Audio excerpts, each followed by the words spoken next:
4 years have passed since war was brought to Artsakh by the Turk, but the Artsakhtsis survived and the Artsakhtsis struggled. For 3 years, against the wishes of every major power, they survived and they struggled. 1 year ago, Artsakh was emptied of its people. 120,000 Armenians, ethnically cleansed, now refugees, surviving, struggling, away from their lands. Over 100 years now, we've been surviving and struggling against the Turk.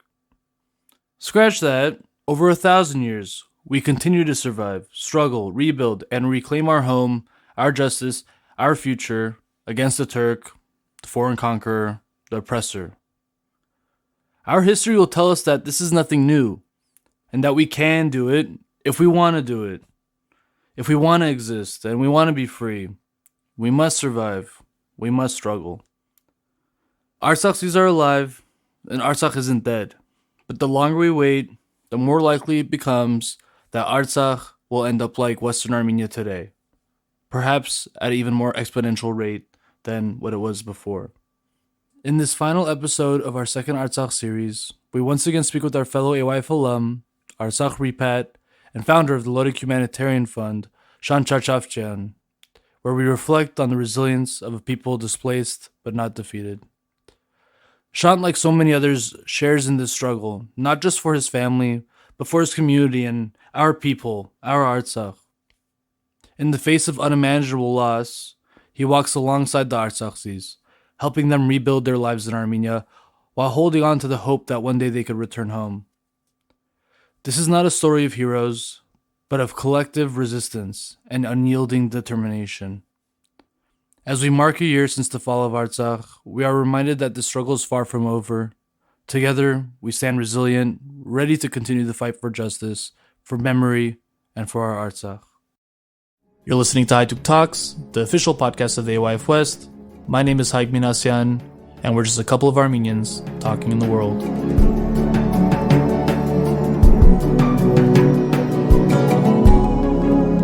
A couple of Armenians talking in the world. Last time we spoke to you was Tebi Artsakh, which was before the blockade, I believe.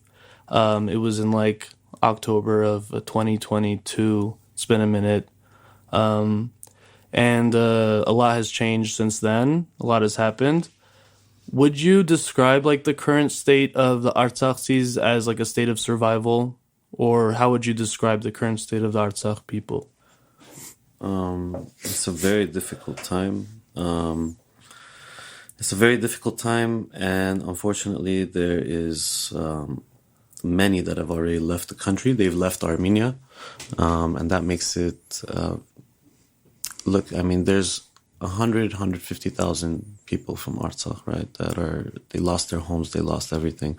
And, the final number that was part of the last people that left is about 100,000 people. Mm-hmm. I think about 20,000 of those have already left Armenia. Tried to leave, left, came back, or unofficially, we don't know if they've left, but because what's the number? They say 16,000 or 20. Yeah. So, they're scattered around the world or in Artsakh. What does that mean? Well, it's 100 years after the Armenian genocide in Western Armenia. Right now we have another part of our homeland, our historic homeland, that is suddenly devoid of Armenians. And that genetic type, that culture, that history, that, those entire family trees that have been, living together in the same village. Those roots there for the whole time. Everyone's been uprooted, and right now, the most difficult task is to not lose that genetic code.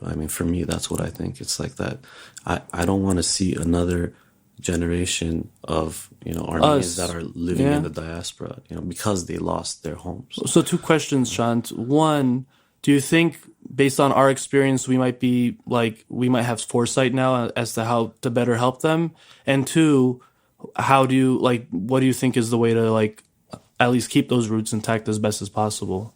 Well, the number one thing has to be to create situations where it's possible for Armenians that got forcibly displaced from Artsakh to remain in Armenia. Yeah. and remain as close as possible to their ancestral homes.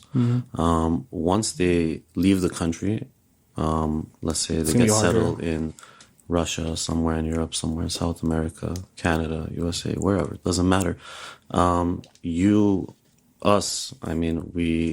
We see already what the situation is in diaspora communities. We see, 100,000 of them arrive, and then the next generation, there's, how much identity has been lost, how much language has been lost. And the likelihood of their return, a lot Is less, much right? more difficult. Yeah, it's. Right now, today, there is the Republic of Armenia. We have that, and we have very low repatriation rates Already. for various reasons. But Yeah.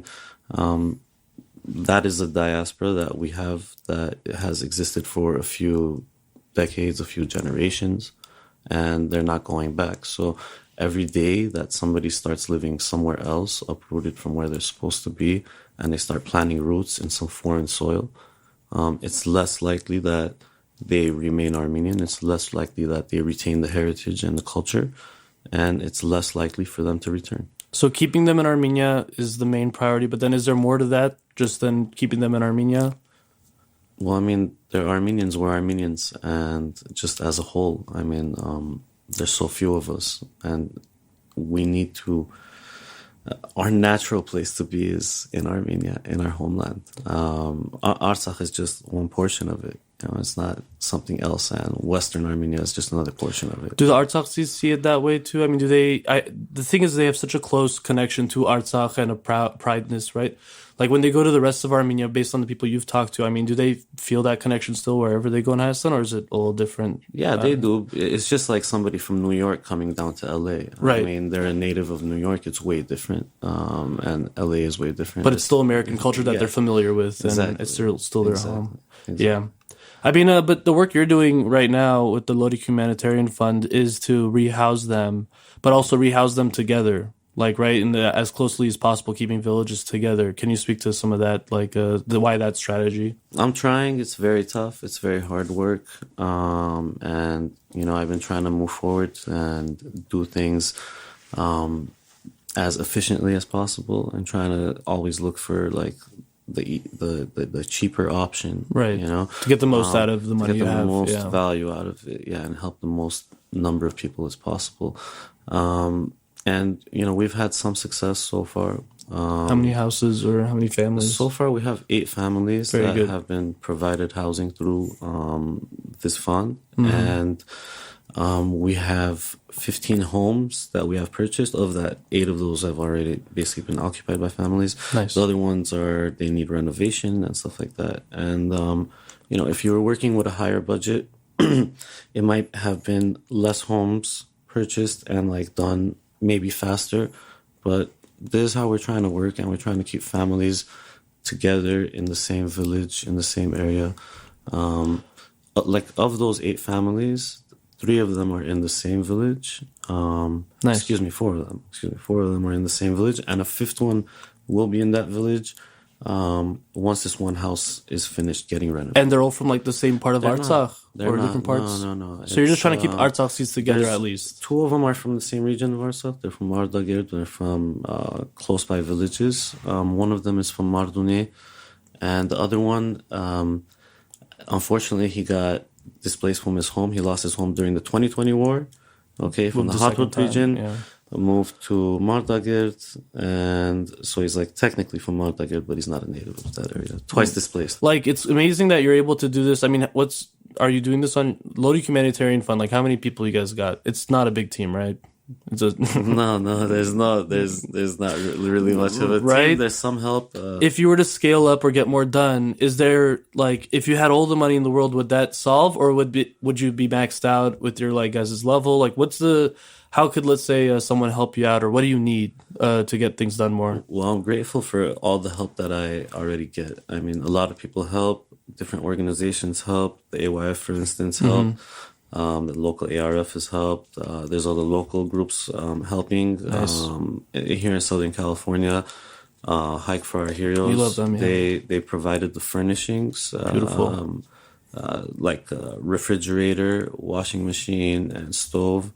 for about 4 or 5 of those homes. 5 of those homes.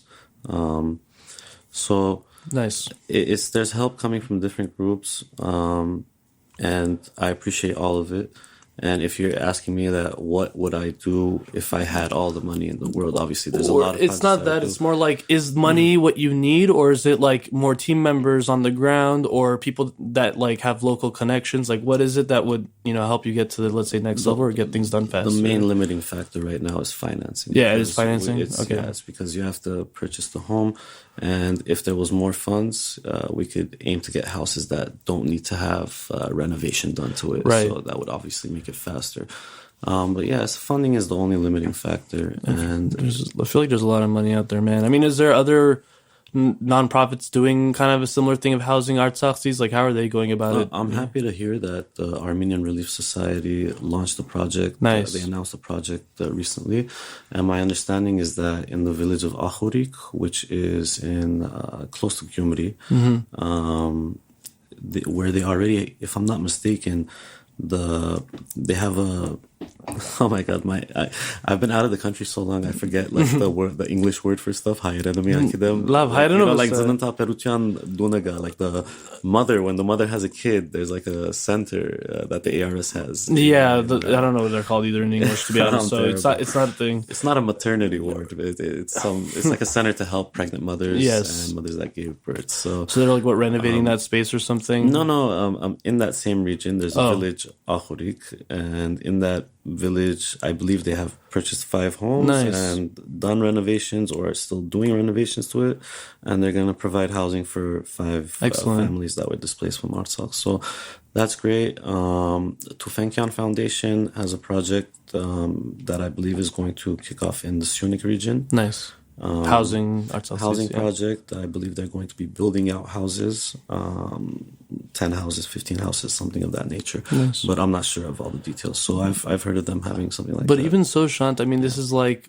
10 houses here, 15 houses here. We're talking about like 100,000 people, so it's wild, Yeah, it's a drop in the budget and a drop in the bucket, and I hope for.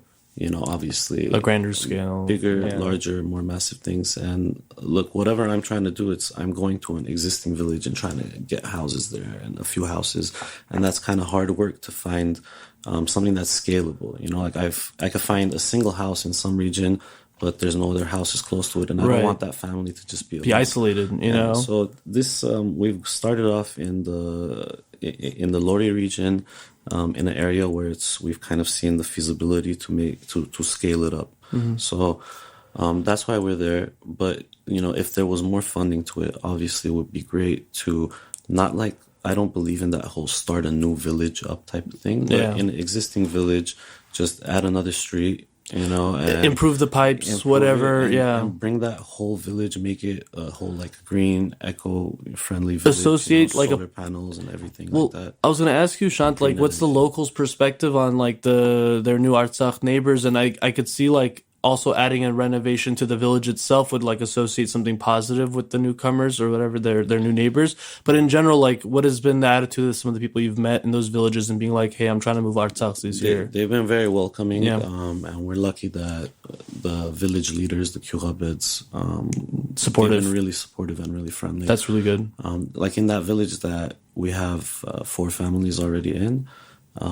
They had already, when I first went to the village to look for homes, they had already taken in 30 families into homes that like the current resident was working in Russia or something, or like the family hasn't lived there for years. He had just opened up the doors, got families in, fed them, got beds. And they're doing that on their own initiative, or are they like working with the government to get subsidied for something like that?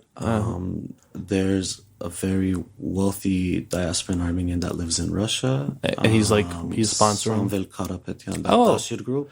Yeah. So this is very close to Dashir, the villages. Didn't he die? But he was the one that like did that big wedding in Artsakh. Was that not him? No. That's the Vank village. Never mind. Yeah, different guy. But the Dashir pizza guy, he has a foundation over there. So that first couple months after the war, there was a lot of help in that region. Nice. And also the ARS was also like things like the beds and stuff like that. I mean, those few months right after the war, there was a lot of organizations doing little work out there. So it was good to see that people coming in and helping Armenians, lending a hand and welcoming their brothers and sisters from Artsakh.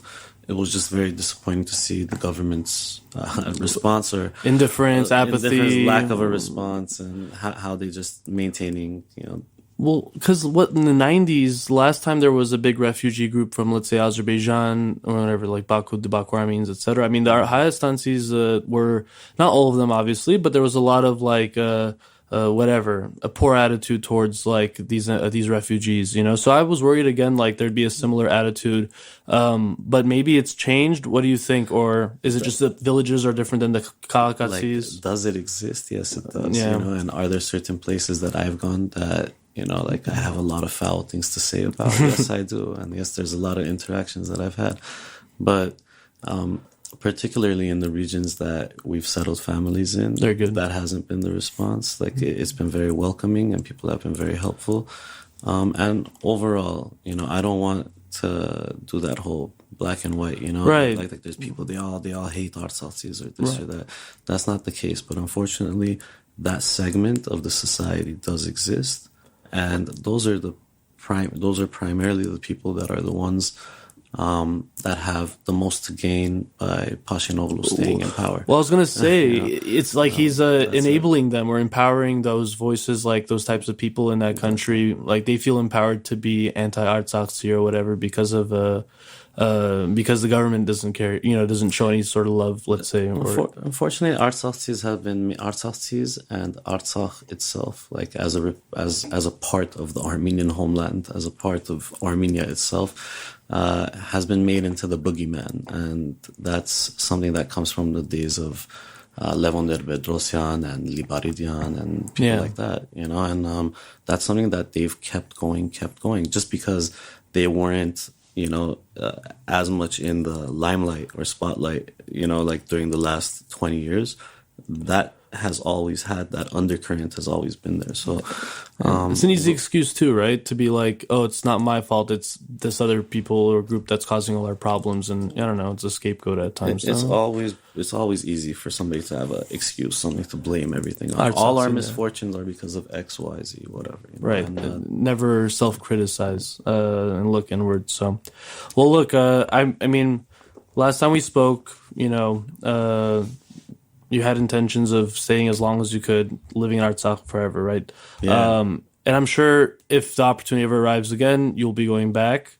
However, I would like to kind of hear about let's say those final days in Artsakh for you and your family. What was happening? I mean, how, because they did a full scale attack. We don't talk about how that September days was like a full-on bombing every post, attacking how many people. I know you knew people personally that went and fought those days in Mahadsan. So what can you kind of tell us about those final days in Artsakh? What was going on for you in your world, let's say? I lost many friends during those days. I lost many friends, and I lost my home. I lost your future. We all lost a part of our homeland. And I don't want to just be Mr. Optimist, but it's temporary. This is temporary, and we can't think the other way until we go back. Yeah. You said until the opportunity rises, but opportunities have to be created. It's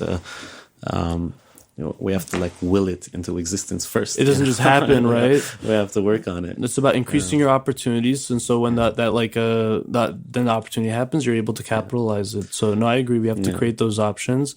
But yeah, I mean, those last few days, Dunneir, you heard the bombs. How did that go down? I was actually I was pretty lucky that day. A few weeks prior to September 19th, to this starting, I had gotten a cow. I'd gotten a few cows, and so like I had my routine. I had a horse. You're under blockade, so you're like, maybe we'll have more food now too and everything. Well, right? we had to adapt to survive. It was all about adapting to the situation. Right. Adapting to survive. There's no fuel. There's no fuel to travel, to go from village to village. Winter's gonna come up. We're gonna need firewood. How am I gonna get firewood from the forest to my home? I need like a donkey. I need a horse. I need a horse for the field. We gotta plow stuff. We gotta do this. So we had to adapt to survive. That's what we had to do. Every person had their responsibility, right? The soldier has their responsibility. The mayor has their responsibility. Everybody has a responsibility, and to their country and to their family, And we were just doing what we had to do. So my routine was, to get up, take the cows out, go to the field, whatnot, come back, this, that. So it's around, at noon, I was supposed to go back to like move the cows, and like already go and be in the field. But I was playing with my daughter. My wife had made something from a few of like the vegetables that she had picked in our own garden, like right in front of the house. So I ate something, played with my daughter. She was really playful. And, I was like an hour late. So when I left the house and I walked down to where the cows were and I was going to move them, I was putting the saddle on the horse, and the first artillery round hit. And I was like, hold up. Is that a firecracker? Is it a thing? And it was like immediately a second after the second one hit. So I just dropped the saddle and I started, making my way back towards our house, because I was already at down the way, like the outside point, of like, I want to say like a kilometer from the front line, like 800 yards. Well, I was going to ask you, are you taking your animals to the front line, basically? Like you're basically, right there. Yeah, basically so that's like I would have been where I wanted to go. That actually, while I'm running back home, I saw that spot get hit with a... Bro. Yeah. It was, I was like, being an hour late, like probably like saved my life right there. That's what I was thinking. It's on the way when I'm running back home, I called and Marina picked up the phone. My wife, she picked up the phone, and I said, get under the house in the little semi-basement, crawl space type of place, and take the kid. And she's like, what is it? And I'm like, is it? Yeah, I said, get under. So I got home, and then I was throwing a few items down, like, we already had water and some like food, whatnot over there. But I was throwing a few items down, and I went down and I told her I'm going to go check in at the city hall. And she was like, no, what? They're bombing, this, that, whatever, And I'm like, no, like, I have to go. Like, that's where I have to go. And she said, first check with the fire department, because we live right next to the fire department. So I was to check in with them, and I checked and I said, do you guys have, a weapon for me or a radio for me or this? What do you need? Like, what are we doing right now? And he said, like, well, I don't have this for you, I don't have that for you, but right now they're just like, we're staying put right here, we're waiting for orders. And I went back home, which is like 10 feet across the street, basically. I went back home and I told her, they don't know what's up or anything like that. Phones or nothing was working, and cut off everything. Full out like artillery going on, like hitting our posts and stuff. And Mardoni is very close, like the front line. It's right on the border. City is the front line. It's from our porch. You could see the Azeri post right in front of us, and our like the Armenian post. So I said, I'm gonna go to City Hall, and I went to City Hall, and I said, like, okay, like, what's up? What should I do? Where should I go? And before I left the house, we could already see that the Azeris are moving from their post, walking towards our post, and there's literally like a line of ants. You say 50 to 100 of them walking. I've seen those videos, something like that. There's a few videos that we have, and it really shows the intensity of like how many Azeris were attacking on there. I went. They said like, no, Shant, zeng chonen kezi hamar, kitsar arten pajnavat, arten. They passed it out. I said, okay, they're like, we know where you're at, like your wife's pregnant, you're next to the firefighters. If something happens or like we're doing something specifically, you'll know from the guys. Your wife was like 9 months pregnant too, by the way, right? Like Yeah, she was due like right then, like Bro. those were her days, right there, like her last day to be due. Bro. So yeah, so I spoke to a few more people over there at City Hall, and basically it's like, electricity was down, cell connection was down, everything was down. So each individual region of Artsakh was practically pretty much totally disconnected. Information was at a total loss, and there was attacks on all directions at the same full time. Scale. And this is in a place where people are already for 9 months. They've been under full blockade. Fuel is very scarce. There's no like civilians, people like individuals.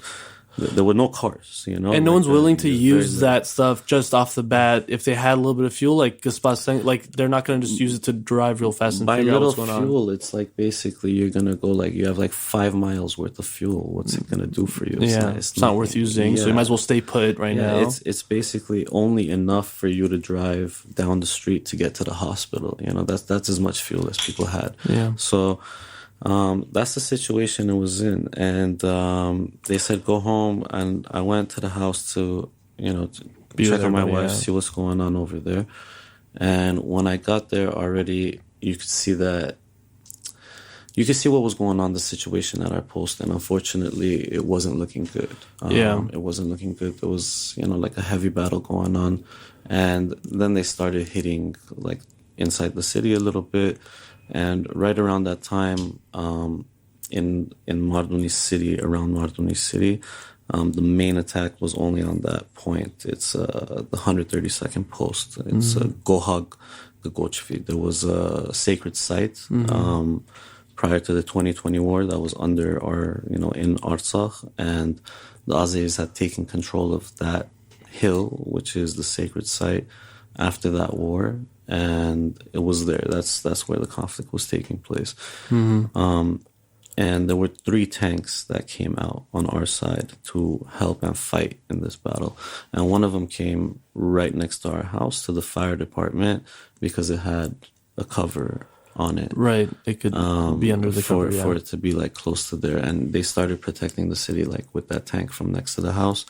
And it's wild. I mean, that becomes a target. That kind of made like our house and our whole place kind of like a target. But that was what was going on in the situation right then. Was there fear that like I remember because we were all following closely. I mean, not for just because it's Artsakh, but because we knew you and Gev and other guys that were there, and they were saying like Marduni might get cut off, like from like they might encircle you guys. Like, was that actually an issue? Or? Well, Marduni, the region, got cut off from by the village of Murshen. There's Murshen Avdur, which is that's like on the most northern like villages when you go Agnayen. From Marduni, there's 2 directions that you could go to Stepanakert from Marduni. One is you could wrap like from the Agnai Golmen Adang and go like kind of through the villages because Agnai Jampanchika. Or you could go at Garmir Shugai Golmen, Gamal Bars Shidak. Yeah. The main asphalty Jampan. So at Murisheni, the Murshen village area over there, which is close to the Asker, that's the border with Askeran region for us. On the other side of the hill, it's already like proper Askeran from those couple Marduni villages that I said. So from there, they kind of cut the road to Stepanakert because that cuts both the outside road from that area and it cuts that main road, the asphalt that I told you, but not the Garmir Shuga So 2 out of the 3 roads were cut off. And the Garmir Shuga side that's like right under the Shushi. It's right there next to them. That was already cut on its on. So how did you guys get out of there? I mean, when was the time to like, okay, we got to get out of here? And then how did you guys start moving towards Stepanakert? Let's say. I mean, the days after on September 20. Right, it started on September 19. It started at like 5 minutes past 1 o'clock for us, by us. That's when it started. So 24 hours later. 1:05 it started. It was really heavy until about, let's say like 10, 11 o'clock at night. And then it calmed down a little bit. And then like at that time is when we really felt like they're going to bomb our house. because they seemed like they were looking for that tank, and each single round that was coming seemed like it was Closer and closer. 10 meters closer, 10 meters closer, 10 meters closer. And in the morning, we saw the damage. Obviously, we saw the damage close to us, the house right behind us, the property right next to us. But in the morning, at around like 7 o'clock, my wife was already going to go into labor. Yeah, bro. Yeah, so we got to the hospital. I keep forgetting that, bro.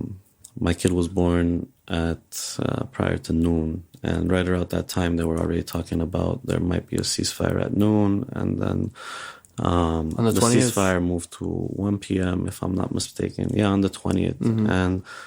And we still had wounded and stuff coming in and casualties coming in. So it was like, it's a very hard feeling when you go to the hospital, you have a child, you carry your child for less than a minute, and, they're over, and a minute later you're carrying your friend's body out of a truck, It's pretty hard. It's difficult to see, life and death. I was going to say, in the darkest way. In that short a time span, and to hold that in your hands.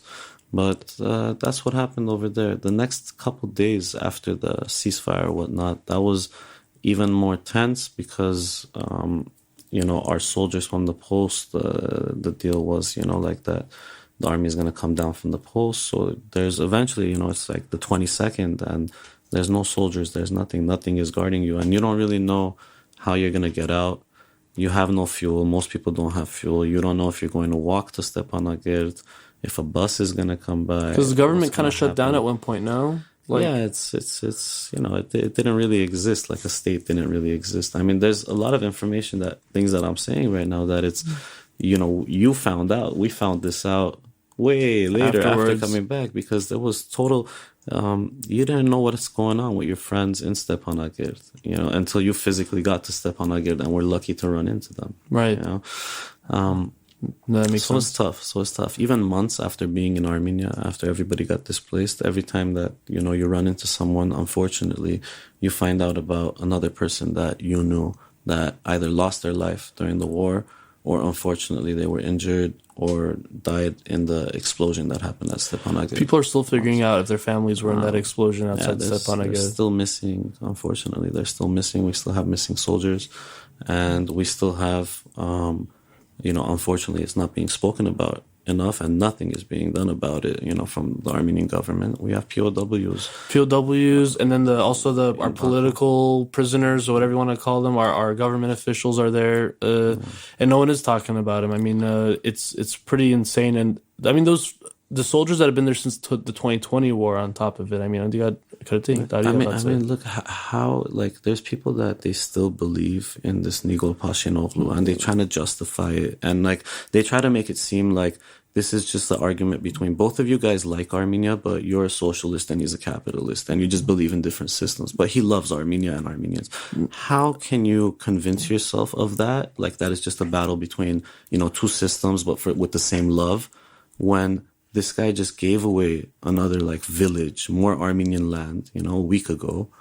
And he's not even saying okay, before we do this, give me the POWs that you promised to give 3 years ago, It's how can this guy be the leader of Armenia and how could somebody actually believe in him is beyond me.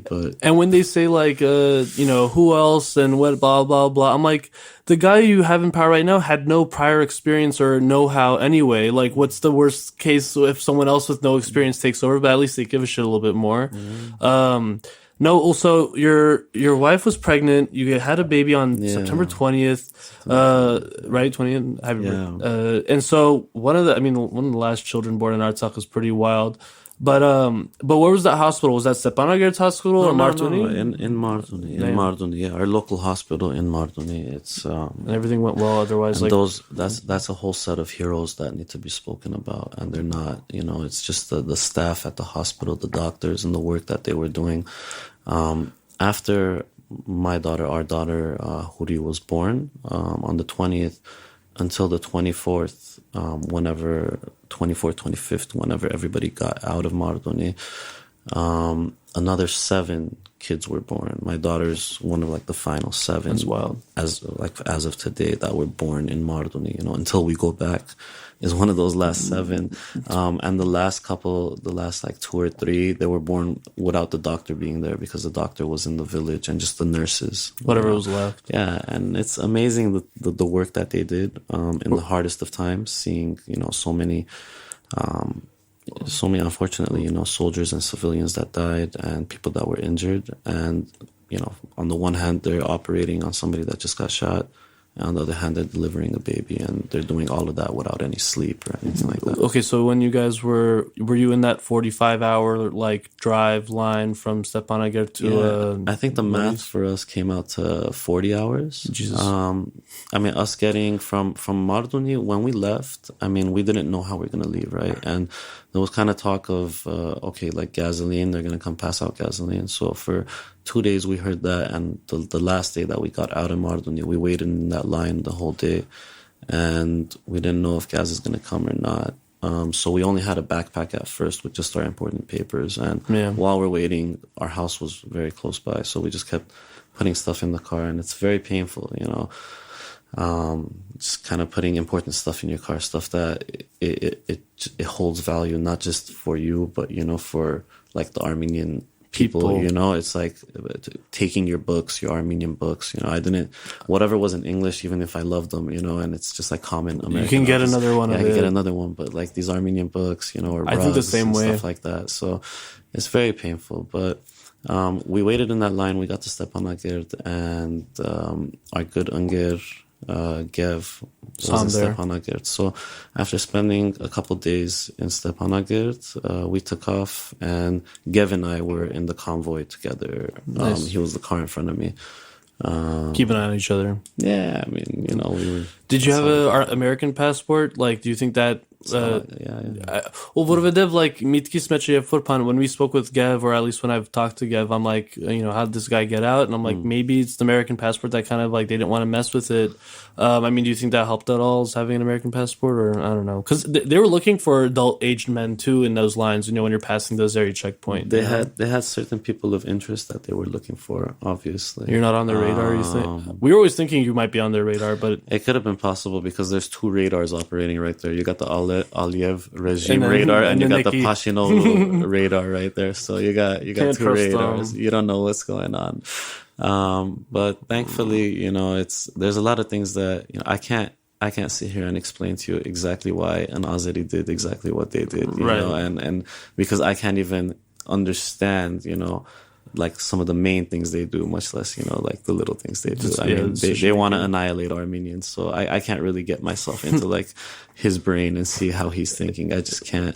But, if I just look at it, they were quite happy that, Azeris attacked Artsakh. Okay. We took losses. The president of the prime minister of Armenia has gotten up in the last months and said that this land is Azerbaijan's. He got up, like the final straw for us in Artsakh, okay? And some people go like, they didn't fight. Why didn't you guys fight, or this or that? And like, okay, right. They didn't fight. You want to see some videos of like how many... They said the Artsakhtsis didn't fight? I don't know. They say that stuff. Yeah. People say Armenia's government didn't fight. Yeah, but, the final straw was then Armenia's government said that Armenia will not be pulled into this conflict and whatnot. Like, they're not going to come. They're not going to help. And then Nikol gets up and he says that, and it's like September 20, and it's like there's still shots being fired. I mean, if I'm not mistaken, it's September 20. And Nikol gets up and he makes an announcement that he's saying that we don't think that there's any threat, right? To any people that are living in that region. Like, you're safe. Azerbaijan's not gonna harm you. This, that. It's like, I remember that. The reason what I thought he was doing was like, they're not ready for you guys yet, so he's trying to prolong you guys from coming into Hayastan. He's like, don't come just yet. We're not ready. What do you think? What was the reasoning for him to? Because it was a blatant lie. Did he want you guys to stay in Artsakh, quote unquote? Or did it was he really that like? Well, I think Aliyev would be happy if there was like some Armenians, like 20,000-30,000 Armenians still there, just so that he could, just to use in his PR, of like, look, we got these 20,000 that they got an Azeri passport right now, and they're living and they're chilling, and it's all They good. have better life than they did in the. And that would serve this whole BSPR that they have. Would that have helped him? I think they would have, but this whole thing, I mean, it's one of those hindsight 2020 type of vision type of things. You know? Well, now that I'm thinking about it, Shant, it sounds like Nikki had to like say some like he was doing it for Azerbaijan, like he was giving them that public statement to reinforce what Azerbaijan was saying. Like there was no other purpose to say something like that because it wasn't true. And it wasn't going to serve us in any way other than like maybe some sort of pressure to like, hey, will you like double down on what we're saying here and throw that statement out there? Not at all. Every single statement that he's made has only gone on to harm us, you know. And in favor of what their narrative is or whatever. Exactly. I mean, it's terrible. We have an occupation government in Armenia, and no matter whatever we tried in Artsakh, it wasn't going to, you know, it wasn't going to dictate, you know.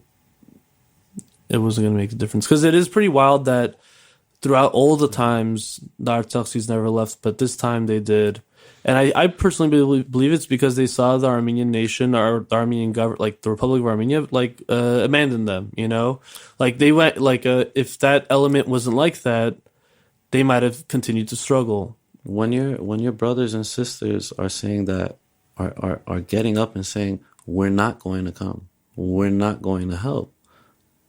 And you say like, wait a second, you know, it's like, you're saying we're not your brothers and sisters? Yeah. That's amazing. You know, it's like, that just hurt right there. From that being like the official stance, you know, the official stance. Like that's the demoralizing factor, not the Azeris. Yeah, it's look, I'll tell you, I was with a friend, you know, and he was in Artsakh as well. And he said like, you know, like even if we stayed and it was like everybody died, okay, I don't think that would have woken them up here. You know, like in Armenia, by saying here in Armenia, for them to be like, yo, at least wake up, you know, like Artsakh is lost, all of the Artsakhtsis died, but like, look, the Turk is coming to get you, you know, like it's not a boogeyman story. It's not like what some of those like Elliots, those Rafi Elliots and stuff like those, like they try to say like, oh, you know, like those Dashnaks just trying to scare you. Yeah, the Turk boogeyman or something like that. Like, dude, we're telling you like the reality. Look at what's going on. Would the blood even make a difference? I always think about that. Like, did more Artsakhtsis need to die and we need more videos to make a difference? Probably not. Like, it probably wouldn't have made a difference, like you're saying.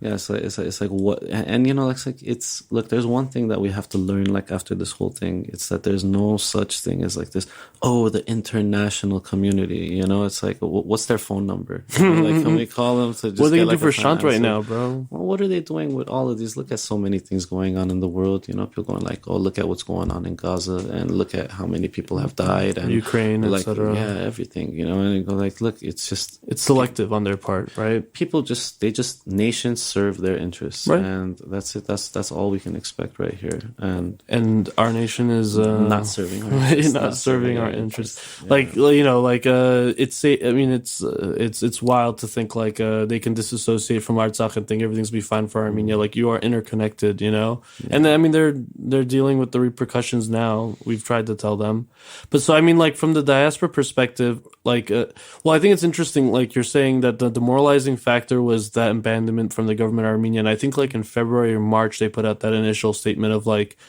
we recognize Artsakh as part of Azerbaijan or something. Well, or right when Nigel made that statement of recognizing Artsakh in Azerbaijan, that's when the checkpoint went up. Right, the Bridge. That's when that checkpoint went up. And every time that he's made another statement, it's just dug us deeper into the hole. Well, that's what they said. That's what the reason for putting at that checkpoint was. Their justification was like Nicole's statement. Well, he said it's our country, then we're going to put it up now. They're like, okay, I mean, you go from USA to Canada, there's a checkpoint, right? I mean, that's what the Azeris said. They're like, you said it's ours, right? We're just putting a checkpoint. What's wrong with that? You want to go through? Come. We're giving it. We're giving them crap, bro. Also, so that what was I going to say? The demoralizing factor was that abandonment. Yeah, more so. No, it's. I don't know, man. You know, really, like Avretinsketsin mezi, man. I don't, you know. Yeah. So you cross the checkpoint. You're in Armenia. You're resettling. I mean, I mean, let's say you have the diaspora support. You are from the diaspora. You have, let's say, more support systems than the average Artsakhtsi, right? Yeah. But then, I mean, you got straight to work, I guess, like helping. I mean, were you in touch with your neighbors in Hayastan? Have you been able to get in touch with a lot of your friends that got scattered? Slowly, everything took a bit of time, but slowly we've been able to keep in touch with almost everybody. Yeah. But, we have close friends that have family members that are missing. That's always a hard one. But yeah, we've been lucky enough to stay in contact with everyone. And unfortunately, some of them, they've left the country. That's painful. That's painful part of it. The most painful part, people leaving the country. And when we started the project, when we started kicking off the project, one of the most difficult things for me was that fact that people are leaving the country. Yeah. So we wanted to keep them there.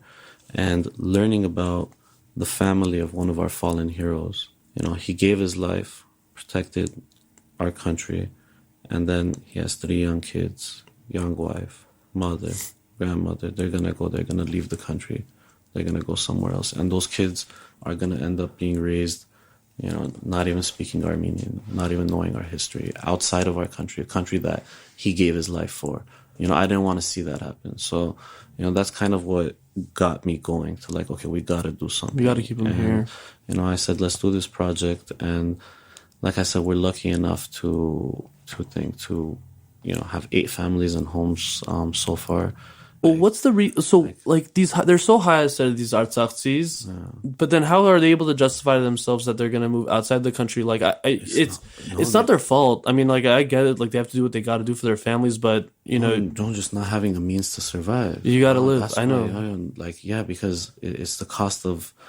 Look, the rental market was bad. ridiculous. It's not good. Yeah. Okay, there was no love being shown over there on that end.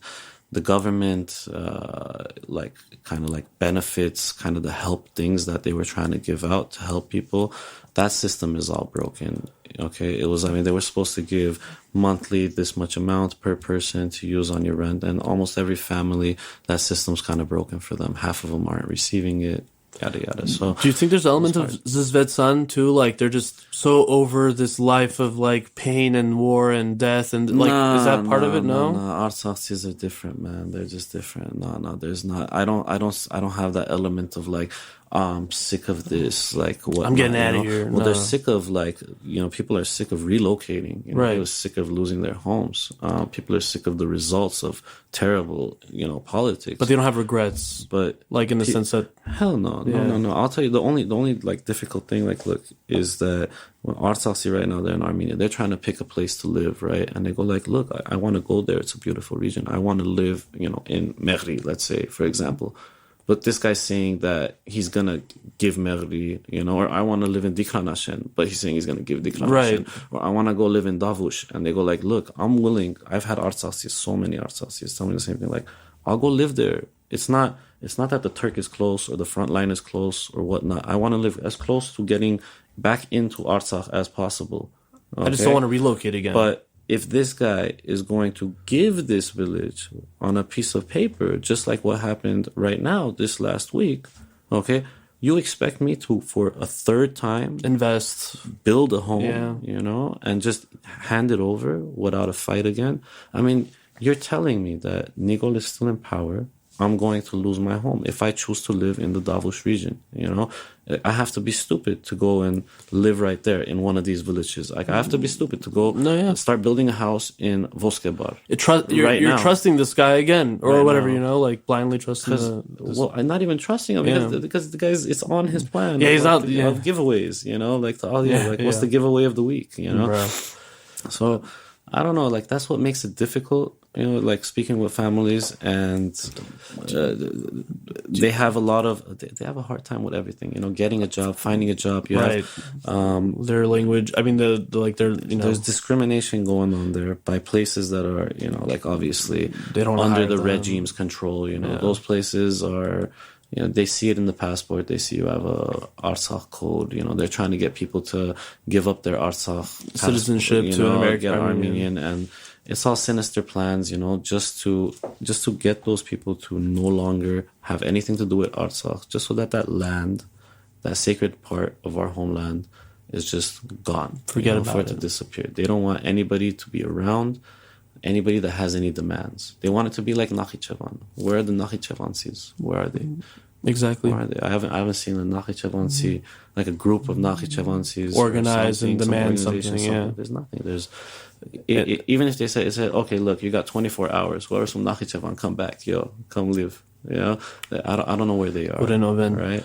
Well, so that's the idea, right? Like, keeping them in Armenia, keeping them connected to each other. We can have that sort of like group kind of dynamic for the Artsakhtsis to then maybe organize and work together on on what they need and what they want in the future. But that led me perfect to the next question, which was like, do you see these Artsakhtsis in Armenia having some sort of a capacity in the future to organize politically, or being a political element in Armenia, or like adding pressure? Like we were thinking, like, when they get to Hayastan, they're gonna go straight to Yerevan and whatever, like and give a piece of their mind. But I mean, maybe it's they're in the survival mode right now, right? But I'm thinking maybe that next generation, the kids now, when they're growing up, the Artsakh kids in Armenia, they grow up. Like, the hope is there a little bit that there's going to be this kind of this Artsakh kind of generation that take the lead, or like come back into force. I mean, do you hope or see something like that happening? Well, Artsakhtsis are there right now. They're there right now, and they're there fighting for our collective rights. They're protesting. They're out there on the streets, and when they're out there, they are totally risking everything, because whatever little jobs that they've managed to find, they're not working. They're just staying out on the streets just so that they could save whatever rest of Armenia we have. They know the pain of losing their homes. They know the pain of losing all that. And right now, they don't want to see other people in Armenia, whether it's in Girans or Voskebad or Tavitpeg or wherever you want it be. They don't want to see them lose their homes like them as well. So they're out there fighting, and it's when they get a little bit more confidence and they get settled in a bit more, obviously they could be more vocal about it. But like I said, that survival mode, I mean, people lost everything. I'm blessed to have left with my car, and to have filled my car with my family and some possessions. There's people that lost family members, and they lost every single possession and everything they had. And for me, that was a place that I called home for the last 4 years. That's a place that I loved, and that's a place that I honestly feel like my life started at that point, And that's 4 years. There, and that's just 4 years. Others, I mean, you have generations of that. I mean, you have mothers that, their husband died in the 90s fighting to protect their home. Their son died. Their grandson died. Their grandfather died. Yeah. It's so much pain, and this is all because of these pan-Turkic goals that people have. It's one of the hardest things right now of like not being in Armenia and sitting here in LA and talking right now. It's that, like, I feel like I've been subbed out. I feel like I should be there. Like I'm not a part of that battle that's taking place. Yeah. And it's, even with all the love that people here around me have for the homeland and all the work that they do, just the reality of when you're not there. We're subbed out. And you're here, we're not in the game. You're only operating at 10% of your potential. You know what I mean? I like the example you're giving, because let's say we're the crowd, we're the cheerleaders, we're the people in the crowd cheering you guys on, and that's always important for the team to win, right? They want like that support from the crowd, like whatever. But it's not gonna give you the players that you need to win the game. It's not gonna, you're not the coach, you're not this, and it has a very big effect. With the diaspora has a very big effect, and I mean, look, all that I've been able to do, these 8 families that they've been housed, right? These families are housed because of all the help that was given from the diasporan Armenians, okay? From all the way from Canada, Australia, right here, the AYF, all this stuff, right? But if it just remains like that, I mean, the diaspora is not just a piggy bank. Your potential isn't just financial, okay? Your potential is all that intellect and knowledge and all the skills that you have, and your Armenian genetics that you're going to bring back to the homeland. That's what we need. We need the good Hayr Nasser Armenians to come back to Armenia, because unfortunately right now what I see is that the only type of people that come to Armenia, that move to Armenia, are the people that are looking to Opportunistic. either they're going to spread some type of foreign influence, getting outrageously compensated, or it's people that are looking for a lower cost of living and just being like that very yerchanik Amergatsi tourist, in a cheap place. And that's that lifestyle that they're looking Which for. those would be fine if that wasn't the majority of which, right? Like if they were like 10% of the repatriates, sure, there can be that portion that are there for like their vacation home and whatever. But that seems to be the majority right now, is like the ones looking for a affordable lifestyle and maybe like a career opportunity, or being sucked into like that NGO world of the economy, Well, my thing is, it's not that I have a problem with people going for those reasons, right? I just want to add another reason on that list. I just That's what I'm want to saying. add that reason of like nation building. I Right. want to add that. And it's always been such a small proportion of those people. It's with 5-10% of the people, I feel like. It's because right now Armenia is like the best way to compare it. It's like this is like Armenia is like Las Vegas before all the buildings went up, and this is, if right now you're in the diaspora, you're an Armenian, you should be looking at ways to get in on the ground floor over there in that country, Before it blows up, before it's bigger. and do something, and be part of that generation that built it. Let's not just see. There's this problem that happens that when you meet people in Armenia that go like, "Oh, you're from America," let's say, and they go, "Oh, it's great there. Oh, and this. Why do you that, want to blah, come blah, blah." here? Right. The thing that I try to tell them, I go like, even if it is XYZ, whatever you said, and it's great, and there's all these, parks and buildings and libraries and stuff. Somebody built that, right? There's a generation that went and they built it, and there's another generation that built upon it, right? There's work been put into it. If a country has built up and become successful, there's been work put into it. So why not put in that work and put in that effort to something that really, truly, 100% is ours, and Is worth it. belongs to ours, and it's going to remain ours. It's. I always say it. I give the same example. You've been planting trees in your neighbor's yard. Like this is our yard. This is our house. Let's go plant a tree over there. And even if you don't know, like a lot of people, they think, oh, I'm gonna plan it out. I'm gonna do it. I need to do this, that first. Just. For me, it only worked, and it only worked for me because I just dove in the water. I happened to be there, and I just happened to stick it out. Just made it happen. If I was going with the way I intended, I'm planning, I'm saving, I'm thinking of doing. That's how I feel, by the way. I don't know when I would have moved to the homeland. I don't know if people are, demoralized from everything, or losing their passion for repatriation or working with Armenia because of all the negative news, because of we're downtrodden in a defeatist mindset at times. Do you think that the attitude of Armenians in the diaspora has changed at all based on, let's say, being now in a defeated kind of state versus maybe we were in a more victorious state 10 years ago or something? Does that play? Well, one of the biggest defeats for us over these last few years has been the Pashinoglu regime's ability to put this defeatist mindset, right, and spread it out amongst Armenians all around the world. Remove our confidence. Yeah, and that's one of the biggest pains, that we're living right now. We're living an era that it's man, how are you turning us all into losers? You know? And this loser mindset, this loser mentality, and it's and no other country wants to work with a loser mentality, And you're never gonna win thinking you're a loser. Exactly. All day spending time just convincing yourself you're a loser. We can't do this. We can't do that. We're positive results, and it's just people are so. Like you said, they got sick of it. It's everybody gets sick of it. They're watching a loser. They're seeing a loser. They're sick of it. Do you think that's playing a part in that? That plays a part in it, but another part is that it's people feel like they're giving up something. When they're helping Armenia or the cause. Some people, okay, and this is an easy way for them to kind of give up on have an excuse doing something on that. It's like that, what's the point? People that only contribute to the the betterment of our nation, our country, our people, the families of fallen soldiers, whatnot.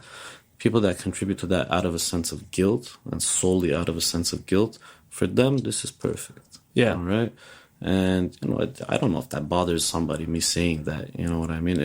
But there's a lot of people that help for the best intentions. They help to help, they help because They give a shit. there's just their human nature, just out of like the human nature that they have. Not even because, oh, that's an Armenian kid without a home. Just it's a human being without a home. All right.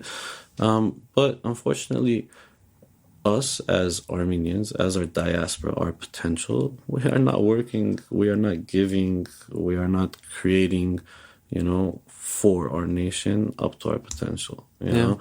And especially in terms of like, okay, contributing towards our nation building, it's charity or... No, but it's, I just mean in terms of working up to our potential, right? All right. It's you could see it for another cause, whatever is trending in like Western media, right? Yeah. All of a sudden, I don't want to drop like a specific topic, but something will be a trending whatnot. And you'll see that they get all the agents call all their actors and all their singers and all their whatever. And every single person is doing that. Save this, hashtag this, whatnot. With no shame. Like, and that's what we need to do. And they'll do it. But then we have things that are for our existence, like there's the one thing, the disconnect that is the biggest right now. It's a battle for existence. Like, I am really telling you that Armenia is right there. It is like 1915 Armenian genocide, no leadership, the villages, no communication, nothing. Like, that is exactly what the situation is like. And it's, you got these wolves right there ready to feast on it. And, we're just taking it all slow. Well, and the worst part is that we're not, like, the if anything, the government isn't, like, communicating that, right? Like, it's, we're all trying to pretend like it's not that. We'd have better results if there was no government. Yeah. Okay? But right now, because there is a government and you're under the impression that there is an Armenian government, a government fighting for Armenia's best interests, okay? You go like, well, there's somebody fighting for that. There's a champion of our cause. I don't need to do it. I'll do yeah. it. Yeah. But no, it's the greatest potential that the diaspora has, is their physical intellect, like being taken to the homeland. We need that, and Armenia has the size to house all of us. Armenia has the land, it has the beauty, it has the nature, there's a lot that Armenia has. And we have to come up with ways, that I know that from the diaspora, you're not going to have 100% move to Armenia. Right. And I don't need to have that whole thing right now. People saying, well, how many are going to go? So let's see 1%. Let's start. Let's start somewhere. Can we have some number on it, and let's start a way to make it possible for them to like live there at first. I don't mean going to Armenia as a retirement home, which is what a lot of good Haida Nasser people, that are from the diaspora have done. But that is just because they are from a generation that they couldn't even repatriate to Armenia as a kid youth, because of the Soviet Union. Yeah. Okay. So you see that generation retiring there. And trust me, like if you go and you ask any of them, they'll say that I wish I could have come when Sooner. I was young and I was a kid and I built my life here and enjoyed it here the whole time. So right now, with whatever situation we even have, we should put some goals. We should put some objectives. We should try to say like, okay, what does it take to get a kid to at least put in a year, 2 years of their lives to go over there and like serve, to help build this nation, right? Yeah. To do something. Like, it doesn't mean that you have to go only be a soldier or you have to be whatever, you could be like, you could love nature and love trees, let's plenty of ways to help. Whatever your interests, passions are. Yeah. Well, one of the difficulties that happen is that for diaspora Armenians with good intentions that go to Armenia is that they feel isolated and alone. What happens is like they move somewhere, you're doing something good, but then you have the day-to-day small things that in any country would frustrate you because it's a different system. Yeah, you gotta get and used you're to alone, and then you're trying to do something to do something good, right? Like, let's say people throw their cigarettes out the car window or they throw their trash, like somewhere on the street corner. you're trying to go against, like the current. You're trying to go against the easy option, right? You're trying to get people to throw their trash away here, and you're the only person fighting for that cause. Now, you might start winning, and you might see a victory right there, but you get worn out. Draining. It can be draining. By yourself, you need a team. You need like a group of people that think and want to change and bring change, like themselves. So get your buddies to go with you. Get your buddies together, come up with a plan, come up with a place, and I want to see a massive generation of Armenians returning to the homeland. I want to see that. I want to see it. And it's, considering the numbers that we have, the numbers in the diaspora that we have. We could double that place, bro.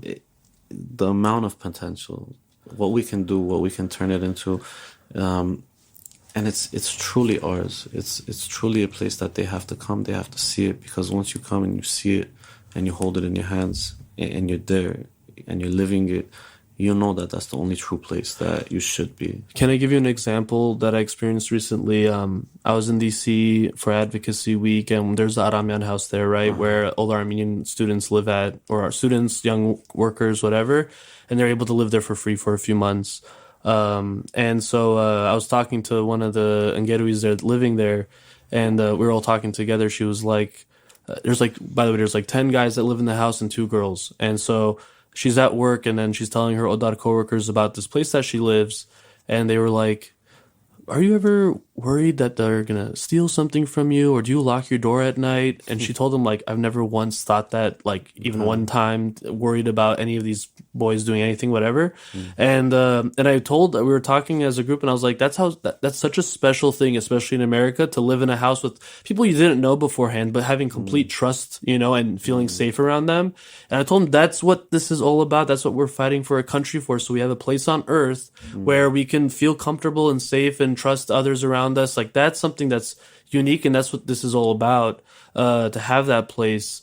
And and when you're saying, like, you'd feel it, it's yours, it's that same mindset that I think, like, it's, once we lose that, we'll be like such a lost people. I mean, we won't last anyway. I mean, if we don't have the homeland. Being Armenian adds so much to my life. It adds so much. It's and being in the homeland adds even more to it. So we only stand to lose, if we don't take charge, take ownership of Armenia. You're listening to Hajduk Talks, the official podcast of the AYF West. My name is Haik Minasyan, and we're just a couple of Armenians talking in the world.